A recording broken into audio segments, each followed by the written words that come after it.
کہتے ہیں جی کہ آپ نے کسی درس میں شاید روغن بلسان کے فوائد پر بات کی تھی. بھئی اب مجھے کیا پتہ ہے، کسی حکیم سے کہیں وہ آپ کو ڈھونڈ کے لا دے، مجھے تو پتہ نہیں کہ اصلی اور نقلی کیا ہے. میں تو بہر یہ سمجھتا ہوں کہ جتنے بازاروں میں بک رہے ہیں سارے نقلی ہیں، ان کا کوئی اعتبار ہے ہی نہیں.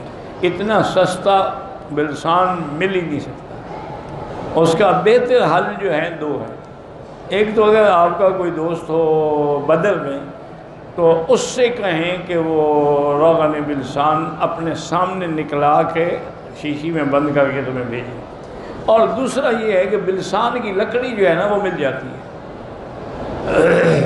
وہ تو ضروری نہیں بدر ہو، حد شام ہے، جموں کے آگے جو وادیاں ہیں ان سب میں ہے، بلسان کی درخت لگے ہوئے ہیں. تو میرے ایک بزرگ دوست تھے اور بہت بڑے حکیم تھے، حکیم حنیف اللہ رحمۃ اللہ علیہ.